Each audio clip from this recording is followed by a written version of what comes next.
नमस्कार प्यारे दोस्तों, कैसे हो आप सभी। जैसे कि आप जानते हैं कि हमने एक सीरीज चला रखी थी कि सनवाइज हम इतिहास की कुछ महत्वपूर्ण घटनाएं याद करते हैं। तो आज इसी में हम आगे बात करते हैं सन 1904 की। जैसे कि हमने लास्ट टाइम याद किया था 1905, उसी तरह याद करते हैं 1904। 1904 में ज़्यादा कुछ तो नहीं हुआ, पर उसमें दो अधिनियम बहुत पूछे जाते हैं। दो अधिनियम लगभग बारी बारी पूछे जाते हैं। एक अंतर्राष्ट्रीय संगठन है जिसका भी बहुत बार जिक्र होता है, लेकिन हम प्राचीन ना देखें तो उसमें करंट से रिलेटेड बहुत क्वेश्चन बन जाते हैं। ठीक है, उसमें बात करते हैं सन 1904। सन 1904 में सबसे पहले बात करते हैं तो इसके अंदर भारतीय विश्वविद्यालय आयोग आया था। मतलब भारत की जो शिक्षा थी उसको थोड़ा सुधारने और अंग्रेजों द्वारा अपने कब्जे में लेने के लिए भारतीय विश्वविद्यालय आयोग आया था। ठीक है, उसके बाद बात करते हैं तो भारत में उस टाइम अंग्रेजों ने सिर्फ लूटने का काम किया। लूटते थे, उसके लिए कोई प्राचीन वो मतलब अस्त व्यस्त हो जाए तो उनको कोई फर्क नहीं पड़ता था। इसके लिए सन 1861 में एक संस्था गठित हुई थी, भारतीय पुरातत्व विभाग। इसके द्वारा एक अधिनियम पास किया गया था, प्राचीन स्मारक संरक्षण एक्ट। इसके तहत क्या किया जाता था कि पुरानी इमारतें या फिर पुराने स्थल या फिर जो खुदाई में वस्तुएं निकली थी उन्हें एंटिक चीज माना जाता था, उनकी देख रेख की जाती थी। ठीक है, तो उसी तरह 1904 में प्राचीन स्मारक संरक्षण एक्ट भी पास हुआ था। वो किसके द्वारा पास हुआ था? इसके द्वारा।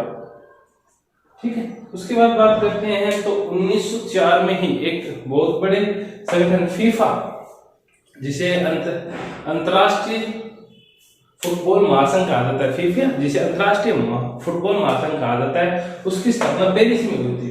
फीफा को क्या कहा जाता है? अंतरराष्ट्रीय फुटबॉल महासंघ की स्थापना पेरिस में हुई थी और जिसका मुख्यालय स्थापना पेरिस में हुई थी, लेकिन इसका मुख्यालय ज्यूरिख स्विट्जरलैंड में, स्विट्जरलैंड के शहर ज्यूरिख में है। ठीक है, इसी तरह बात करते हैं तो एक संस्था भी थी, उसका नाम पहले मित्र मेला था, लेकिन सन 1904 में विनायक दामोदर सावरकर ने उसका नाम अभिनव भारत दे दिया। इस अभिनव भारत को ही यंग इंडिया समिति भी कहते हैं। ठीक है, तो कंक्लूजन क्या निकला कि सन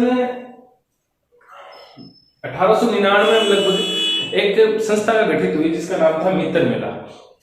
फिर उस संस्था को ही महाराष्ट्र में विनायक दामोदर सावरकर ने 1904 में अभिनव भारत की संज्ञा दी, मतलब उसे अभिनव भारत कहा जाने लगा और इसी अभिनव भारत को यंग इंडिया समिति भी कहते हैं। लेकिन आपको ये पूछेगा कि अभिनव भारत की स्थापना कब की गई थी? 1904 में, और किसने की थी? विनायक दामोदर सावरकर ने। ठीक है, तो एक बार फिर रिवाइज कर लेते हैं।